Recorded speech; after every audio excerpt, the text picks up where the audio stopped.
The mud in the Italian Apennines didn't just slow you down, it tried to swallow you whole. It was a thick, freezing slurry of clay and melted snow that grabbed onto boots, tires, and hope with the same relentless grip. The kind of mud that didn't care about your rank, your orders, or how many prayers you whispered into the November cold. It just pulled and kept pulling until something broke. They say the German artillery was the thing to fear in the winter of 1943. But for the boys pushing north through those jagged ridges, the real enemy wasn't the 88s screaming overhead. It was the ground itself, and the machines we trusted to conquer it. The most terrifying thing about World War II wasn't German firepower. It was our own ambulance. There it sat, a Dodge WC-54, all 2.4 tons of American steel and good intentions buried axle deep in the frozen slurry. Its rear wheels spun violently, churning the brown sludge into a spray that coated everything within 10 feet. But the vehicle, it wasn't moving an inch. 6 men pushed against the tailgate, their boots slipping their shoulders, screaming. The engine roared, the transmission whined, the tires shrieked. Nothing. Inside that ambulance, strapped to canvas stretchers, were 3 men whose clocks had started ticking the moment bullets found them. One had taken shrapnel to the abdomen. Another had a sucking chest wound that whistled with every shallow breath.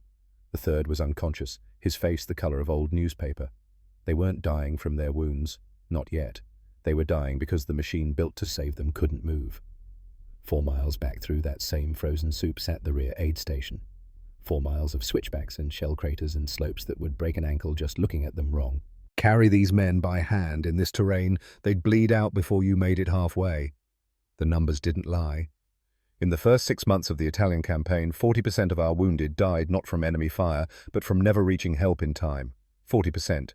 That's not a statistic. That's a sin.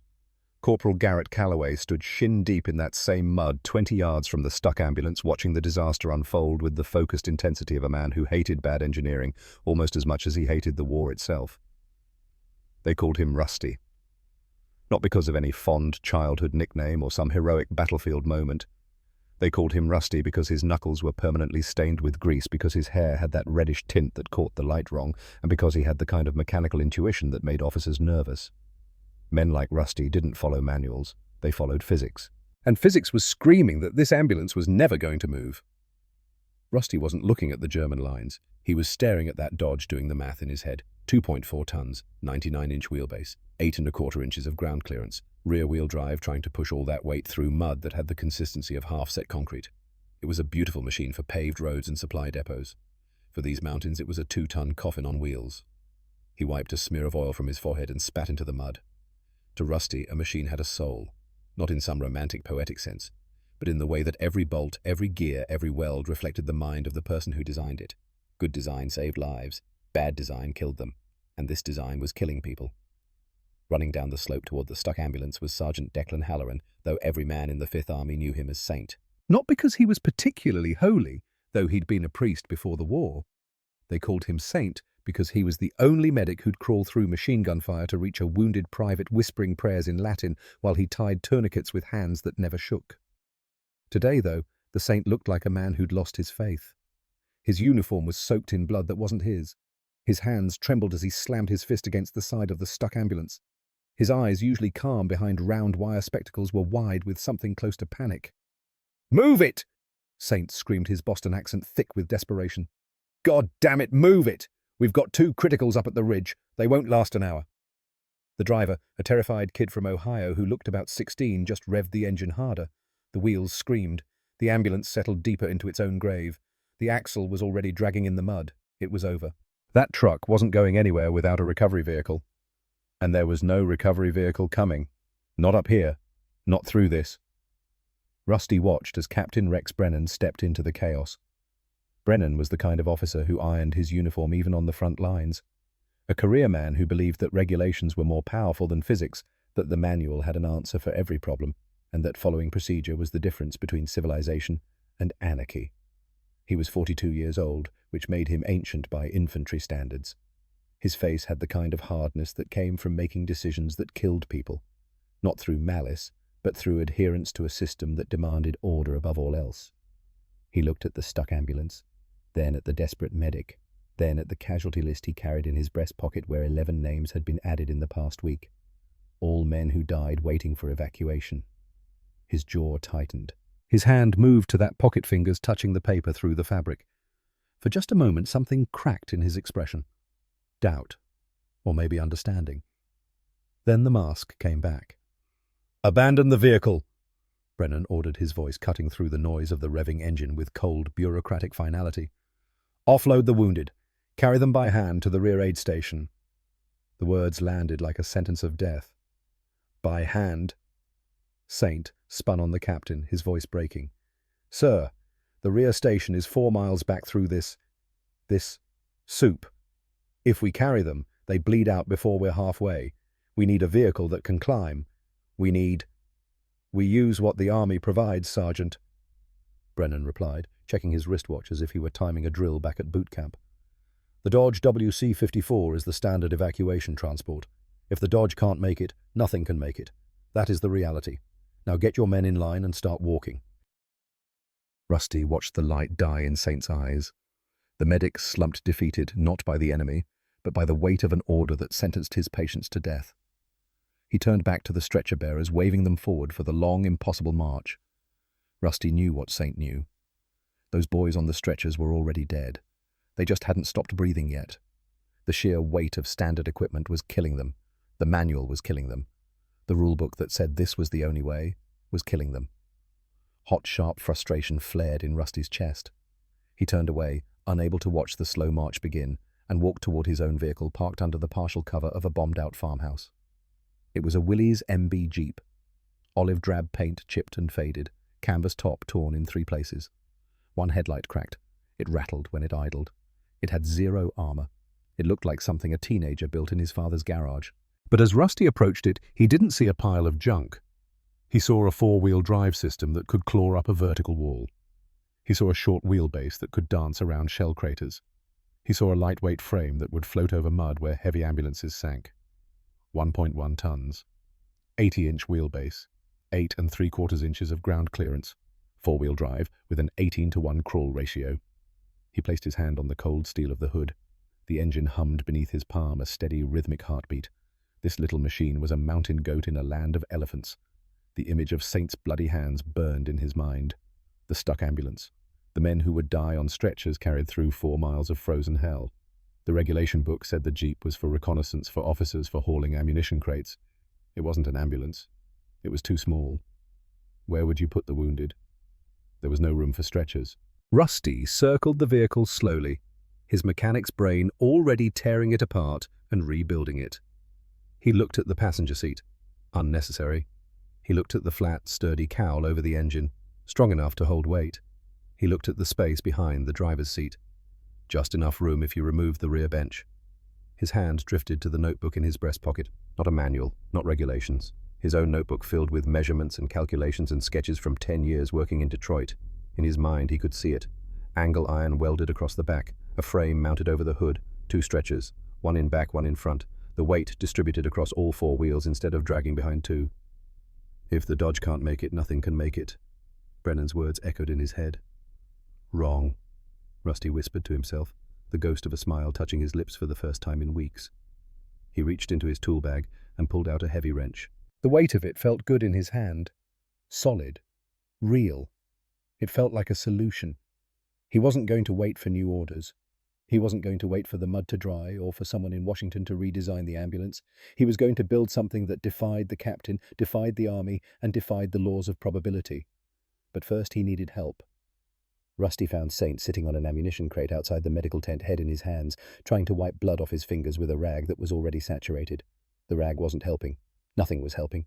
The priest-turned medic looked up when Rusty's boots squelched to a stop in front of him. His eyes were red-rimmed, exhausted. He'd been awake for 36 hours straight. He smelled like ether and blood and wet wool. "Come to watch me fail too." Saint's voice was hollow. Rusty kicked the crate gently. "Stop praying. I need you to steal me some welding rods and a couple of stretchers." Saint looked up confused.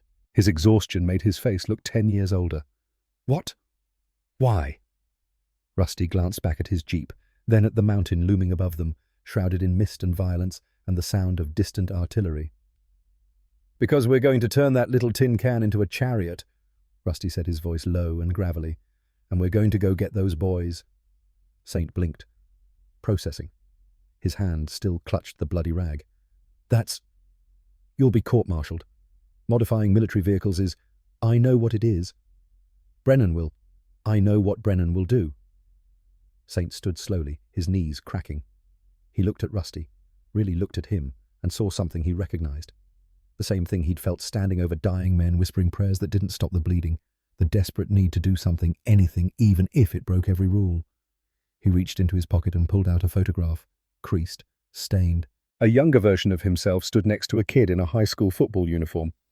The kid had Saint's eyes and the same crooked smile. "My brother Patrick," Saint said quietly. "He's with the infantry, somewhere north of here." His thumb traced the edge of the photo. "If he gets hit, and nobody comes..." He didn't finish the sentence. He didn't need to. Rusty nodded once. "Give me 8 hours, and don't ask questions." Saint looked at the photo one more time, then tucked it back into his pocket. When he looked up, something had shifted in his expression. The hollow despair had been replaced by something harder. Purpose. "I'll get you the welding rods," Saint said. "But you test it first, before you put anyone on it. You test it empty, you test it loaded, and you don't take it out until I see it hold weight. Deal. And if this works..." Saint paused. "If this actually works, I'm coming with you. You're a medic. You're needed here." "I'm needed wherever wounded men are." Saint's jaw set. "Besides, if you're going to hell for this, somebody's got to be there to read you your last rites." The corner of Rusty's mouth twitched. Not quite a smile, but close. "Then we'd better get started." The night smelled of ozone and burning metal. Under the flicker of a dying lantern inside the canvas maintenance tent, Rusty worked with the focus of a surgeon and the violence of a man possessed. He wasn't fixing the Jeep. He was transforming it. The passenger seat came out first. 4 bolts, 30 seconds, and it was gone. The steel floorboard beneath showed through, suddenly empty and full of possibility. The rear bench followed, leaving the back of the vehicle hollow. Saint appeared at the tent flap, carrying an armload of angle irons scavenged from destroyed equipment, plus 2 canvas stretchers with wooden frames. He set them down and stared at the gutted Jeep. "You know this is government property, right?" Saint whispered, his voice trembling despite his earlier resolve. "Captain Brennan is going to have us digging latrines until we're 80 years old." Rusty didn't look up. He was measuring the space behind the driver's seat with a worn tape measure, marking points on the steel with chalk. "Hold this steady." Saint positioned the first piece of angle iron where Rusty indicated horizontal across the back of the Jeep, just behind where the driver's seat ended. It would form the base of the rear stretcher rack. Rusty lowered his welding mask and sparked the torch. The blue-white light of the arc welder hissed and popped, casting dancing shadows against the tent walls. Molten metal dripped and cooled, binding the angle iron to the Jeep's frame with welds that would either hold a man's life or collapse under the weight of Rusty's hubris. "Hold it steady, Saint." Rusty grunted through the mask. "If Brennan wants to court-martial me, he can do it after we get back. Right now, regulations don't climb mountains. Physics does." The work was methodical, precise. Every measurement mattered. Every weld had to be perfect. Rusty had learned his craft in Detroit in his father's garage, where a bad weld didn't just mean a returned product. It meant someone's brakes failing on the highway. It meant death. His father had taught him that machines don't lie. They don't make excuses. They either work or they don't. And when they don't work, it's because the person who built them didn't care enough to get it right. Rusty cared. The rear stretcher rack took shape first. 72 inches long, 20 inches wide, mounted 6 inches above the back of the driver's seat. 4 mounting points welded directly to the Jeep's frame. He reinforced each joint twice, knowing that wounded men weren't light, knowing that rough terrain would test every connection. Then came the insane part. The second stretcher rack, mounted across the hood. Saint watched as Rusty positioned angle iron over the engine cowl, creating a frame that would sit directly in front of the windshield. It looked medieval. It looked wrong. It looked like something that would get them both shot for sabotage. "It looks fragile," Saint muttered, testing one of the hood welds with his gloved hand. "It's not fragile. It's flexible," Rusty said, flipping his welding mask up. His face was streaked with soot, his eyes bloodshot from the bright arc light. "The big ambulances are stiff. They fight the ground. This will move with the ground. It's ugly, Saint, but it'll work." The tent flap suddenly threw open. Cold wind rushed in, followed immediately by the stiff-polished silhouette of Captain Brennan. The lantern light caught his face, and what Rusty saw there was something beyond anger. It was betrayal. The silence that followed was louder than the shelling outside. Brennan stared at the Jeep, at the missing seats, at the crude iron racks welded onto what had been 6 hours ago a pristine reconnaissance vehicle. His face went from pale to red to a shade of purple that suggested an imminent stroke. Calloway. The name came out like a curse, low and dangerous. I gave a direct order to abandon the recovery operation, and I walk in here to find you, mutilating a reconnaissance vehicle. This is destruction of army property. You are under arrest. Rusty stood his ground wrench still in hand. He didn't salute. Sir, with all due respect, the Dodge ambulances are sinking. This won't. This is a toy. Brennan stepped forward, his voice rising. It provides no cover, no warmth, and it violates every safety protocol in the field manual. I will not have my men riding on the hood of a vehicle like circus performers. The radio on the workbench crackled to life, cutting Brennan off mid-rant. Static. Gunfire. A voice distorted by distance and desperation. Command, this is Baker Company. We are pinned at Ridge 402. We have 3 critical. Repeat, 3 critical. The mortars are walking in. We need extract now. Over. The voice dissolved into static and the thump of distant explosions. Brennan's hand froze halfway to his holster. He looked at the radio, then at the mud visible through the tent opening, then at the map table where Ridge 402 was marked in red pencil. Ridge 402 was a goat trail, barely wide enough for a jeep. The Dodge ambulances couldn't even attempt it. The switchbacks were too tight, the slope too steep. He knew it. Rusty knew it. Everyone in that tent knew it. The rulebook in Brennan's head offered no solution for impossible terrain. His mouth opened, closed, opened again. No words came. Rusty didn't wait for permission. He threw his tools into the back of the modified jeep, the metal clattering against the fresh welds. He jumped into the driver's seat, hand already reaching for the ignition. The Go Devil engine roared to life, angry and defiant, echoing inside the canvas tent like a challenge to every regulation ever written. "Get in, Saint!" Rusty yelled over the engine noise. Saint hesitated for exactly 1 heartbeat. He looked at the furious captain. He looked at the shivering jeep with its insane modifications. He looked at his own hand, still stained with the blood of men he couldn't save. He grabbed his medical bag and vaulted into the back, crouching behind the driver's seat, one hand gripping the newly welded stretcher rack. "Calloway, stand down!" Brennan barked, his hand actually moving toward his sidearm out of pure habit. "That vehicle represents a direct violation of..." Rusty shifted the transfer case into 4-wheel low and slammed the accelerator. The jeep lurched forward with a roar, tearing through the tent flap and launching out into the freezing rain. The little vehicle didn't lumber. It didn't hesitate. It dug in. The tires bit into the mud, all 4 wheels clawing for purchase, and the machine shot toward the mountain trail like something unleashed. Behind them, Captain Brennan stood in the torn tent, opening his unfinished sentence, hanging in the cold air, his orders drowning in the mud alongside every Dodge ambulance that couldn't move. Rusty gripped the steering wheel, feeling the jeep respond to every input like a living thing. The engine screamed, the suspension bounced, the whole vehicle shook and rattled and sounded like it was coming apart. But it was moving. Saint clung to the stretcher rack, his knuckles white, his medical bag clutched against his chest. Over the engine roar, he shouted, "You know he's going to court-martial us for this!" Rusty's eyes were locked on the trail ahead, on the impossible slope they were about to climb, on the men at Ridge 402 who were running out of time. "Tell the paperwork I said hello, Father." And with that, Miss Mercy, though she didn't have that name yet, though she was just a mutilated jeep driven by a desperate mechanic and a faithless priest, roared up into the mountains toward her baptism by fire. Behind them in the motor pool, Brennan stood watching the taillights disappear into the mist. His hand slowly lowered from his sidearm. His jaw worked, chewing on words that had no place to go. He looked down at the casualty list in his pocket. 11 names. 11 men who died because the right vehicle couldn't reach them. For a long moment he stood there in the rain, a career officer watching 2 men commit what was technically an act of military disobedience. Then he did something he hadn't done in 20 years of service. He hoped they succeeded. The trail to Ridge 402 was a 35-degree nightmare of frozen mud and loose shale. Rusty downshifted into first gear, feeling the 4WD engage through the steering wheel. The Willys MB had an 18-to-1 crawl ratio in low range. The engine could scream at 3,000 RPM, while the vehicle moved at walking pace trading speed for raw torque. 35 degrees in the worst section, Rusty said, not taking his eyes off the trail. That's where the Dodges get stuck. Too much weight on the rear axle, front wheels lose traction. The Jeep clawed upward, 5 miles per hour, but every rotation hard won.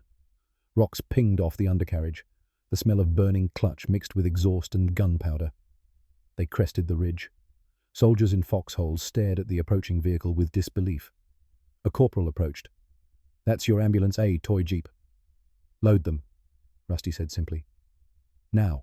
The first casualty, a private from New York with shrapnel wounds, went on the rear rack. The welds held. The angle iron didn't flex. Other one's bad. Real bad, Saint said. Private First Class Lloyd Hendricks from Montana was 20, with a mortar fragment through his thigh. Tourniquet soaked through, face the color of old paper. Put him on the hood, Rusty directed. They lifted Lloyd onto the hood stretcher. His eyes opened, focusing on Rusty's face through the windshield frame, 18 inches between them. Don't let me fall, Lloyd whispered. I got you, son, Rusty said steadily. You're going home. Trust the machine. Saint positioned himself on the running board. I'll be his eyes on the right side. A mortar impacted 40 yards away. We need to move. Now. Going down was worse. Gravity pulled at the nose. Rusty rode the brakes using engine compression, but Lloyd's body blocked half his vision, his entire right side. Talk to me, Saint, Rusty said, voice tight. Rut at 2 o'clock, 12 feet. Deep one. Rusty adjusted blind, trusting the priest's eyes. The tire skirted the edge with inches to spare. The trail narrowed. Rock face left, 50-foot ravine right. Edge at 3 o'clock. Real close, Rusty. The right rear tire dipped, encountered air. The rear end swung sideways, hanging over nothing. Lloyd screamed. Rusty countersteered hard, using the front wheels to pull them back. The four-wheel drive sent power to 3 wheels with purchase. For 3 eternal seconds they balanced. Then the tire found dirt. They straightened. I said I got you, Rusty yelled. Trust the machine. Lloyd's eyes locked onto Rusty's. Some wordless communication passed. They were both scared, both alive. That would have to be enough. They emerged onto flat ground, engine smoking, radiator hissing, but moving, both men still breathing. Rusty pulled up to the medical tent and killed the engine. Nobody moved. Then medics rushed forward. Captain Brennan had been preparing his angry speech. The words died in his throat. He watched Lloyd Hendricks lifted off the hood stretcher, unconscious, but breathing, alive. The camp had gone silent. 30-40 soldiers staring. Lloyd was carried past. His eyes opened briefly. His lips formed words, "Thank you." Saint climbed off, legs shaking. He leaned against the jeep, rosary in hand. It worked, Saint said, wonder in his voice. That crazy thing actually worked. Rusty patted the hood next to where Lloyd's head had been. He pulled out a grease pencil and carefully wrote on the hood, Mercy. She's not a thing, Saint. She's Miss Mercy, and she just saved 2 lives. How many more can she save? Rusty looked at the jeep, crude welds, improvised racks, battered paint. Not pretty, not regulation, but it worked. As many as she needs to. Behind them, Brennan stood watching. His hand moved toward his clipboard. Instead, he turned and walked away. The paperwork could wait. Word spread like wildfire that night. Soldiers came to see the magic jeep. Over the next 3 months, November 1943 through February 1944, Miss Mercy ran 47 missions in the Italian mountains, 89 lives saved, 100% success rate where Dodge ambulances failed. Rusty kept a notebook. Mission logs, times, conditions, outcomes. He made improvements after each run. Mission number 8 added canvas windbreak on hood stretcher from parachute silk. Mission number 15 reinforced front mounts after carrying a soldier who weighed 220 pounds. Mission number 23 modified suspension after rough terrain cracked a weld. Mission number 31 adjusted weight distribution after multiple heavy loads. You don't get it perfect first time, Rusty told Saint one night, tightening a bolt by lantern light. You iterate under fire. That's what Detroit taught me. Saint watched him work, methodical and patient despite the exhaustion. You talk about her like she's alive. Machines don't lie, Saint. They either work or they don't. And when they work, when they give you everything they've got, that's as close to alive as metal gets. Late one February night, Saint found Rusty alone in his tent writing by candlelight. Not the mission log, a letter. Saint could see the carefully formed words, Dear Emily, Daddy did something good today. I helped some men go home to their daughters. The letter was unfinished, unsent, just written. Saint sat down beside him without asking. They didn't speak for a long moment. Just 2 men in the darkness between artillery barrages, each carrying their own weight. You don't talk about her much, Saint said finally. Rusty set down the pencil. If I do, I'll want to go home too much. Have to stay focused. The men talk about you, you know. Say you're the best mechanic in the 5th Army. I'm just a guy with a wrench. No, Saint shook his head. You're the guy who saw a problem nobody else could solve, and you solved it. That's not just mechanics. That's something else. Rusty looked at him. What's that? Faith. You had faith that little jeep could do what the big trucks couldn't. And you were right. Rusty smiled slightly. Coming from a priest, that means something. Former priest, Saint corrected. I'm not sure what I believe anymore. You believe in saving lives. That's enough. They sat in silence, listening to the distant rumble of war.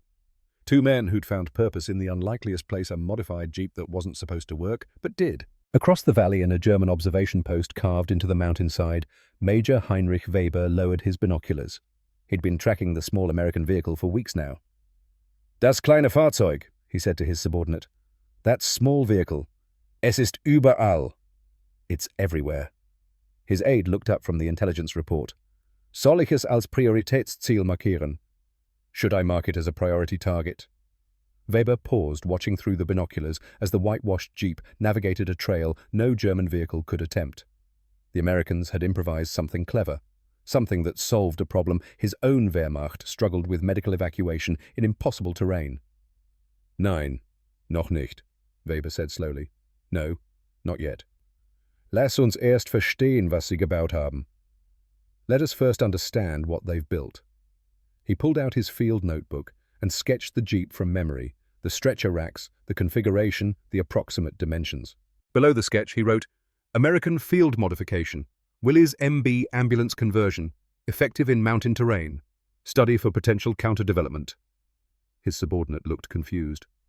But Herr Major, if we destroy it, we are soldiers, Lieutenant, not barbarians.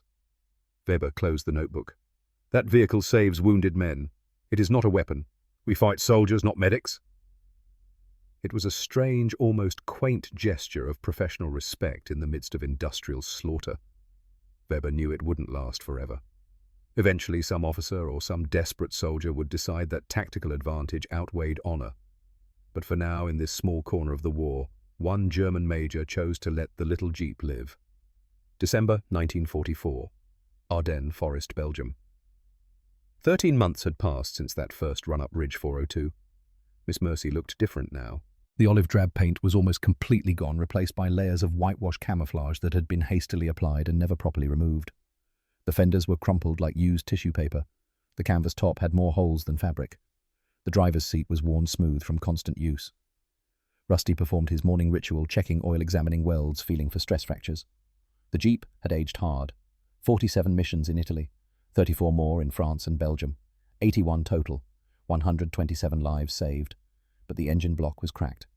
Rusty had confirmed it 3 days ago when he'd drained the oil and found coolant mixed in, the telltale sign of a head gasket failure that was letting combustion pressure bleed into the cooling system.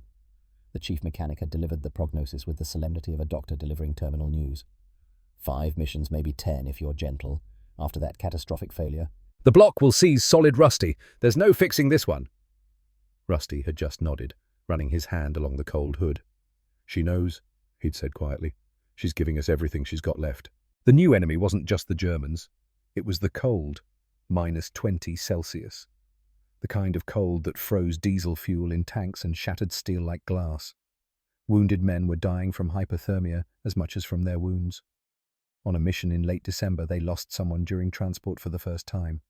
Private Dalton Merrick, 22 years old, from Wisconsin, where he'd grown up hunting in weather colder than this. It didn't matter. The shrapnel wound to his abdomen wasn't immediately fatal. The medics had stabilized him, packed the wound, given him morphine. He should have made it. But the cold was relentless. It seeped through the parachute silk windbreak, through the wool blankets, through everything. By the time they were 400 yards from the aid station, 400 yards so close they could see the tent, Dalton's lips had turned blue. His breathing had become shallow. He died in Saint's arms on the hood of Miss Mercy, with the aid station visible through the falling snow. Saint climbed off the running board when they arrived. His hands were shaking, not from cold, from something else. I did everything right, he said, his voice breaking. Every protocol, every procedure, I did everything right. So why is he dead? Rusty had no answer. There was no answer. Sometimes the enemy won. Sometimes good design and courage and faith weren't enough. That night, Saint sat alone in the medical tent, rosary in his hands, staring at nothing. The beads clicked through his fingers mechanically, but his lips didn't move. No prayers came. Rusty found him there. Didn't say anything. Just sat down beside him in the darkness, 2 men carrying the weight of the one they couldn't save. 89 saved, Rusty said finally, his voice quiet. That's 89 families who got their boys back. And Dalton's family. Saint looked at him, eyes red. What do I tell them? That we did our best, that he was 400 yards away? You tell them the truth, that he had men who fought like hell to save him, that he didn't die alone, that he mattered. Saint's jaw clenched. Does it matter? Does any of this matter? Rusty thought about Emily, about his father, about Lloyd Hendricks and Patrick Halloran and all the others, about Miss Mercy dying by inches but refusing to quit. It has to, he said, because it's all we've got. They sat in silence until morning, listening to the wind howl outside, both men questioning whether faith in God and machines in themselves was enough to justify the cost. The radio crackled to life at 04:37 hours on a December morning so cold that breath froze in the air before it could dissipate. Rusty had been awake for 20 minutes, performing his morning ritual, checking Miss Mercy's oil level, examining the welds for stress fractures, feeling for play in the suspension mounts. The Jeep had aged hard in the 13 months since that first run up Ridge 402. The olive-drab paint was mostly gone, replaced by layers of whitewash camouflage that had been hastily applied and never properly removed. The fenders were crumpled like used tissue paper. The canvas top had more holes than fabric, but she still ran. 81 missions, 127 lives saved. The engine block was cracked, though. Rusty had confirmed it 3 days ago when he'd drained the oil and found coolant mixed in the telltale sign of a head gasket failure that was letting combustion pressure bleed into the cooling system. The chief mechanic had given him the prognosis with the solemnity of a doctor delivering bad news. 5 missions, maybe 10 if you're lucky and gentle. After that catastrophic failure, the block will seize solid. Rusty had nodded, running his hand along the hood. She knows, he'd said quietly. She's giving us everything she's got left. Now, at 04:37 in the frozen Belgian dawn, the radio was calling. Any unit, this is Ghost 7 Actual. The voice was tense but controlled. Multiple casualties, grid 4721, Ghost Corridor. Request immediate case vac. Heavy contact enemy armor moving to cut off route. Window closing. Over. Rusty was reaching for the radio before the transmission finished. Ghost 7, this is Mercy 1. I can be wheels up in 3 minutes. What's your count over? Mercy 1, we have 2 critical, 1 stable. A pause. Mercy 1, be advised. 1 critical is Halloran Patrick, Sergeant's brother. Over. The world stopped. Rusty looked across the motor pool to where Saint was emerging from the medical tent, drawn by the radio traffic. Their eyes met across 50 feet of frozen mud. Saint's face went through a series of emotions too fast to catalogue: confusion, recognition, denial, terror. Saint hadn't known his younger brother was in the European theatre. Patrick Halloran had been assigned to an infantry unit in the Pacific last anyone knew. Transfers happened, units got reorganized, but the army didn't exactly send notification letters when brothers ended up in the same combat zone. Saint was already moving toward the Jeep, his medical bag appearing in his hands like a magic trick. I'm going, he said flatly. No, you're not. Rusty's voice was quiet, but absolute. That's my brother up there. Which is exactly why you're staying. Rusty was already checking the fuel level, examining the tires. You're too close. You'll make decisions with your heart instead of your head, and that'll get all of us killed. Saint grabbed Rusty's collar, pulling him around. For a moment, violence hung in the air between them, the kind of violence that comes from love and fear combined. If you don't bring him back, Saint said, his voice shaking, I will never forgive you. Rusty met his eyes steadily. I'll bring him back, Declan. Or I won't come back at all. He gently removed Saint's hand from his collar, climbed into the driver's seat, and fired up the engine. The Go-Devil coughed, misfired, then caught with a rough idle that spoke of internal damage accumulating like interest on a debt. Captain Brennan appeared drawn by the commotion. He looked at Rusty, at Saint, at the smoking Jeep. Ghost Corridor is a kill box, Corporal. Germans on both flanks. You'll be exposed the entire route. Yes, sir. Your engine sounds like it's eating itself. Yes, sir. Brennan studied him for a long moment. 13 months ago, he would have ordered Rusty to stand down. But 13 months, 81 missions, and 127 saved lives had taught the captain things that regulations couldn't. Bring them home, Calloway. Yes, sir. Miss Mercy lurched forward into the pre-dawn darkness. 2 kilometers from safety, the temperature gauge buried itself in the red zone. The oil pressure dropped to 0. The engine's knock became a continuous grinding scream, bearings disintegrating, cylinders scoring the cracked block, finally surrendering to physics. Rusty felt it dying through the steering wheel, through the pedals, through his bones. She's not going to make it, he said. Keep talking to her. Saint replied from somewhere behind him. "Come on, Mercy," Rusty whispered, and his voice was breaking now, tears streaming down his face and freezing on his cheeks. "Come on, baby, please. 400 yards, just 400 more yards. You can do this. I know you can, just like you always have. Just one more time." 300 yards. The engine was beyond any safe operating range, beyond anything that should be mechanically possible. The oil was gone. The fuel was leaking. Every system was failing simultaneously. 200 yards.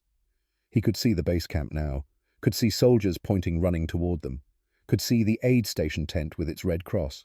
100 yards. The engine seized. There was no drama to it, no explosion, no fire, just a sudden, complete final silence as the crankshaft locked solid and the pistons stopped moving. The Go Devil engine, which had screamed and roared and refused to quit for 13 months, simply had nothing left to give. But momentum carried them. In neutral coasting, the dead engine silent except for the wind and the crunch of snow under tires, they crossed the perimeter line. 50 yards, 25, 10. Miss Mercy stopped at the aid station entrance exactly where she needed to be. For 3 seconds there was only silence. The wind, someone's breathing, the distant sound of artillery. Then the radiator hissed its final breath of steam into the frozen air. The rear axle, which had been cracked since the ice run, snapped with a sound like a gunshot. The Jeep slumped backward onto the broken axle, settling into the mud and snow like a soldier kneeling in prayer. She was done. Medics rushed forward, unloading the wounded with practiced efficiency. Brennan was helped out, moving stiffly. Dutch and Lyle were carried on stretchers, both conscious, both alive. Saint jumped down from the running board, his legs shaking. Rusty stayed in the driver's seat. His hands were still on the wheel, white-knuckled, unable to let go. He was staring at the temperature gauge that read beyond any number at the oil pressure that showed 0 at the name painted on the hood in grease pencil that had been repainted so many times it was part of the metal. Mercy. "Garrett," Saint said, gently approaching. His hand touched Rusty's shoulder. "She's gone." "I know," Rusty whispered. His voice was hoarse. I need a minute." Captain Brennan approached slowly. His uniform was torn and bloody, but his bearing was still military correct. He placed one hand on the hood, cold now, no longer burning with the fury of internal combustion. He looked at the Jeep, really looked at it, seeing it, perhaps for the first time, not as unauthorized equipment or a violation of regulations, but as what it had become. A machine that had transcended its design. A collection of steel and rubber and desperate ingenuity that had saved more lives than any medal or commendation ever would. "Corporal Calloway," Brennan said, his voice thick with emotion he didn't bother to hide. "I'll write this up as combat loss. Equipment failure due to extended service." Rusty finally released the steering wheel. His hands were cramped from gripping so hard. He stepped out slowly, stood beside Miss Mercy, and placed his own hand on the hood beside Brennan's. "No, sir," he said quietly but firmly. "Don't list her as equipment failure. She didn't fail. She gave everything she had until there was nothing left to give. List her as killed in action. She was a soldier, sir. She served with honor. She saved lives. She deserves to be recognized for that." For a long moment, Brennan said nothing. His throat worked, his jaw clenched. Then he stepped back, came to attention, and brought his hand up in a crisp salute. He was saluting a Jeep. One by one, every soldier in sight did the same. 30 men, then 50, then more. Standing in the frozen mud and snow, saluting a dead machine that had saved 127 lives, when regulations said it was impossible. The ceremony was impromptu, organized by the soldiers themselves, without official sanction or approval. They came in their dirty uniforms, exhausted and cold, carrying whatever tokens of respect they had. Dog tags were hung from the roll bar names of men Miss Mercy had saved. Photos were tucked under the cracked windshield, brothers, wives, children. A purple heart that someone had earned but never claimed. Letters from home that had arrived too late. All of it placed on Miss Mercy like offerings at a shrine. A corporal from Brooklyn left his lucky dice. A private from Texas left a St. Christopher medal. A sergeant from Maine left a lock of his daughter's hair. Saint approached last. He removed his rosary, the one he'd carried since seminary, the one he'd prayed with over dying men, the one that had seen him through his crisis of faith. He placed it carefully on the driver's seat where Rusty had sat for 81 missions. "For carrying my brother home when I couldn't," Saint said softly. "For never quitting. For showing me that faith doesn't have to be in God. Sometimes it's just in the next mile, the next mission, the next man who needs saving." Rusty reached into his tool bag and pulled out his father's wrench, the heavy one from Detroit, the one that had started this whole journey. He placed it on the dashboard with a reverence usually reserved for flags or medals. "You were the machine my father would have been proud of," he whispered. "You were what good design looks like. Not perfect, not regulation, just right." Captain Brennan cleared his throat. He held a paper he'd written in his tent that morning, words carefully chosen. "For extraordinary service beyond the call of duty," he read, his voice carrying across the silent assembly of men. "For missions undertaken in the face of overwhelming odds. For lives saved when regulations said it was impossible. For teaching us that sometimes the manual is wrong and the human heart and the machine built by human hands is right." He paused, looking at his notes, then at the assembled soldiers, then at the broken jeep that had become a symbol of something larger than itself. 127 lives, he continued. 81 missions. 13 months of service in conditions that would have broken any standard vehicle in weeks. 127 men who will go home to their families. 127 fathers, brothers, sons, husbands. All because one mechanic refused to accept that nothing could be done, because one vehicle built in violation of every regulation in the field manual worked when everything regulation approved failed. The wind picked up, carrying snow across the camp, across the assembled men, across the hood of Miss Mercy, where the name was still visible beneath the frost. "She wasn't standard issue," Brennan said. "She wasn't approved by any procurement board. She violated safety protocols, chain of command, and common sense. But she worked. And in war, that's the only approval that matters." He folded the paper and placed it under one of the windshield wipers. "Rest well, Miss Mercy. Your war is over. But your legacy, that's just beginning." 2 days later, military headquarters. Captain Brennan's report landed on a desk at Army headquarters in Naples. Subject field: modification of Willys MB for ambulance service recommendation. Immediate approval for Army-wide implementation of hood and rear-mounted stretcher rack system. Design demonstrates superior performance in mountainous terrain where standard WC-54 ambulances cannot operate. Estimated cost savings and increased survivability justify deviation from standard procurement procedures. Attached technical specifications, mission logs, photographic evidence. Conclusion: approve for production. It was stamped approved, filed in triplicate, and remarkably acted upon. March 1945. Willys Overland Plant, Toledo, Ohio. The factory floor hummed with the sound of American industry at war, but now they were building something new. Jeep ambulances with factory-made stretcher racks front and rear rolled off the assembly line. The design was nearly identical to what Garrett Calloway had welded together in a tent by lantern light 14 months earlier. Engineers had refined it, made it lighter, stronger, more elegant. But the core concept was pure, rusty: distribute the weight, keep it light, make it work where the big trucks can't. By war's end in August 1945, conservative estimates suggested the widespread adoption saved an additional 2,000 lives across the European and Pacific theaters. 2,000 families who got their soldiers back. All because one mechanic refused to accept impossible.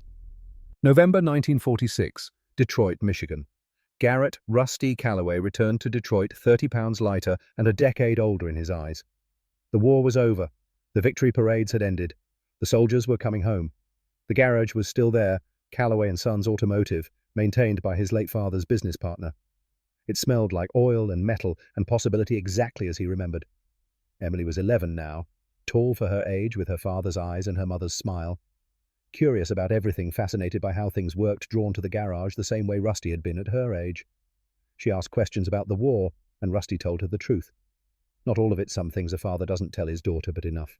That he'd been scared, that he'd seen terrible things, that he'd lost friends, but also that he'd built something that helped people, that he'd made a difference. "Was she really named Mercy?" Emily asked one afternoon, looking at the framed photograph on the garage wall. Miss Mercy in her prime, whitewashed and battle-scarred, with the name visible on the hood. "She was," Rusty confirmed. He was working on a civilian Jeep CJ2A, one of the first post-war models. The design was almost identical to the military MB, but painted bright red instead of olive drab. Peaceful. "Can I help?" Emily asked, eager. Rusty looked at his daughter and saw in her eyes the same curiosity his father had seen in his all those years ago in this same garage.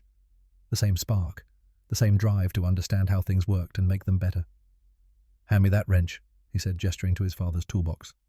She did. It was her grandfather's wrench, the heavy one, the one Rusty had carried to war and back, the one that had been placed on Miss Mercy's dashboard in Belgium on a December morning when everything ended and began. "You know," Rusty said, tightening a bolt on the Jeep's suspension, "your grandfather taught me something important. He said a good design has to work where it's used not just on paper. It has to solve real problems for real people in real conditions." "Is that why you changed the Jeep?" Emily asked. "In the war." Yes. The ambulances they gave us were good vehicles, well built, following all the rules, but they couldn't do the job that needed doing, so I made something that could. Did you get in trouble? Rusty smiled slightly. At first. But then it worked. And when something works, when it saves lives, people forgive you for breaking the rules. What did Miss Mercy teach you? Emily asked, tracing her finger along the bright red hood of the civilian jeep. Rusty paused, considering the question carefully. What had that desperate modification, that collection of angle iron and welds and improvised engineering taught him? That sometimes breaking the rules is the most honest thing you can do, he said finally. That machines are only as good as the purpose you give them, and that the good ones, the ones built with care and used with courage, they give you everything they've got. They don't quit until the job's done. He patted the hood of the civilian jeep, the sound echoing in the quiet garage. Just like this one will for someone someday. Emily smiled, understanding more than her father realized. She picked up a wrench, smaller suited to her hands, and started helping him work. Outside, Detroit was rebuilding. The factories that had churned out tanks and planes were retooling for cars and tractors. The soldiers were home. The war was over. But in one small garage, the legacy of Miss Mercy lived on, not in museums or history books, not in official reports or commendations. It lived in a father teaching his daughter that good design saves lives, that courage matters more than regulations, that sometimes the smallest solutions to the biggest problems come from someone with a wrench and the refusal to accept impossible. The DNA persists. The mission continues. Miss Mercy is gone, but she never really stopped running. Rusty vaulted out of the jeep and popped the hood clamps, his hands moving with the speed of long practice. The engine bay was a chaos of oil coolant, and now gasoline. The fuel line had been severed, cleanly high-octane gasoline spraying onto the hot engine block. It was a miracle the whole thing hadn't ignited. He could see the German patrol now emerging from the tree line 200 yards away. They'd been holding fire on the jeep, but they wouldn't ignore an easy target just sitting in the open. "I need tubing," Rusty shouted to the empty air. "Rubber tubing now." He ripped open the medical supply box, bolted to the jeep's side. Bandages, morphine, sulfur powder, nothing that would work. He needed something flexible, something that could handle gasoline without dissolving something. His hand closed on a rubber tourniquet. It was meant to cut off blood flow to a limb, thick rubber with metal fittings on each end. It was 6 inches too short and completely the wrong diameter, but it was rubber, and it was here, and it was all he had. Rusty's fingers were already numb from the cold. The metal of the engine burned his knuckles while the air froze them. He was performing surgery on steel with hands that could barely feel the tools. The fuel line ran from the pump to the filter to the carburetor, 3 connections, all of which were now leaking or broken. He didn't have time to fix it properly. He needed a bypass, crude and dangerous, that would get fuel to the engine without going through the severed section. He cut the tourniquet with his knife, jammed one end onto the fuel pump's output nozzle, and forced the other end directly into the carburetor's intake. No filter, no regulation, just raw fuel flowing from pump to engine. If it leaked, a single spark would turn the jeep into a fireball. A rifle shot cracked across the valley. The bullet pinged off the spare tire mounted on the back, the impact vibrating through the whole frame. "Come on, old girl," Rusty muttered, sliding back into the driver's seat. His hands were shaking from cold, from fear, from the knowledge that he was about to try starting an engine that might explode. "Come on, baby. One more time." He pumped the gas pedal twice, priming the carburetor, said a prayer to gods he wasn't sure he believed in, hit the starter switch. Rrrr. Nothing. The German machine gun opened up tracers walking across the ground toward them. Rrrr. Still nothing. "Come on!" Rrrr. Bang! The engine backfired like a cannon shot, spitting flame from the carburetor. For a heart-stopping moment, Rusty thought it would ignite the leaking fuel. Then the engine caught, rough and angry and alive, running on the crude bypass with an uneven idle that sounded like it was chewing itself apart from the inside. Rusty slammed the gear shift into first. The tires spun on the frozen ground, found grip for a split second, and launched the jeep forward. The machine gun burst, chewed up the ground exactly where they'd been sitting 2 seconds before. They were moving. The engine was running. The improvised fuel line was holding. For now. Patrick Halloran was 23 years old and looked like a younger, less weathered version of his brother. Same Irish features, same Boston accent, same way of making dark humor in the face of horror. Right now, though, he wasn't making jokes. A mortar fragment had opened his shoulder and nicked his subclavian artery. The medics had managed to clamp it, but he was running out of time. "You're the mercy guy." Patrick asked weakly as they loaded him onto the hood stretcher. "That's right," Rusty replied, securing the straps. "Your brother sent me. Well, I wouldn't let him come, so he's going to be very angry at both of us when we get back." "Declan's here." Patrick's eyes widened. "He doesn't know I didn't—" "He knows now. Hold on, kid. We're getting you home." The second casualty went on the rear rack. The stable one squeezed into the space behind the driver's seat where a passenger seat used to be. The Jeep was overloaded, the suspension bottoming out with metallic groans, but Rusty had learned to trust the little vehicle's capacity for punishment. He looked at Patrick through the windshield frame, the same configuration as that first mission 13 months ago. A wounded soldier on the hood, trusting him to get them down the mountain. "Don't let me fall," Patrick said, echoing Lloyd Hendrick's words from that first run. "I got you," Rusty replied, echoing his own. "Hang on." The engine coughed, stumbled caught again. The improvised fuel line was leaking, he could smell it. The engine temperature was climbing. The oil pressure was dropping. They had maybe 5 miles to cover. Miss Mercy had maybe 5 miles left in her. The math would be close. Sector 0 was 8 kilometers away, and the only route was across the Amblerve Creek. The bridge had been blown 3 days ago by retreating American forces. The creek bed was frozen a sheet of ice over shallow water, and according to intelligence reports, the Germans had mined it. A tank would trigger the mines instantly. A truck would crack through the ice. But a Jeep, a stripped-down, hollowed-out Willys MB that weighed barely more than a motorcycle with all the equipment removed, might be light enough that the pressure plates wouldn't fully depress before the wheels had already passed. It was physics. Terrible, terrifying physics. "You're going to what?" Saint asked, disbelief clear in his voice. "Skate," Rusty replied, backing Miss Mercy up 50 yards for a running start. "Hold on to your teeth." He didn't give himself time to think about it. Thinking was the enemy. Thinking would make him realize how insane this was. He accelerated the engine, screaming in protest, the speedometer climbing 30 mph, 35-40, and then they hit the ice. The Jeep transitioned from solid ground to frozen creek bed with a lurch that lifted all 4 wheels momentarily. Then they were sliding the steering wheel, going light in Rusty's hands as the tires lost their grip on physics and became mere suggestions. Behind them, explosions erupted. The mines were triggering, but with a 1 to 2 second delay, pressure-sensitive fuses that needed sustained weight to detonate. Miss Mercy's wheels were only on each trigger plate for a fraction of a second before moving on. Geysers of ice and water shot into the air. The shockwaves kicked the Jeep's rear end sideways, and Rusty fought the wheel, not fighting the slide, but guiding it, using the momentum like a hockey puck banking off the boards. Another explosion close enough that the heat washed over them. Another and another. Saint was screaming something, prayers or curses or both. Rusty was just driving. The far bank was a 3-foot ledge, a vertical wall of frozen earth. At 40 mph, physics said they'd hit it and crumple. But at the last second, Rusty pulled back on the wheel as if the Jeep were a horse, and the front suspension compressed and then rebounded, launching them up and over. All 4 wheels left the ground.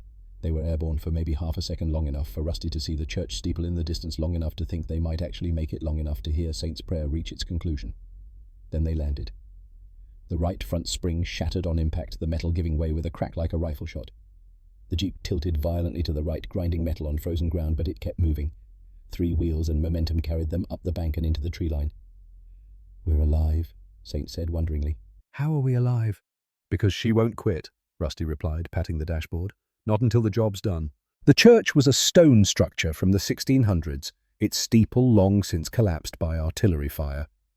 Brennan was in the cellar with 2 wounded riflemen, Corporal Dutch Zimmerman and PFC Lyle Pritchard. German infantry were closing in, systematic and professional, clearing the building room by room. Rusty didn't approach carefully.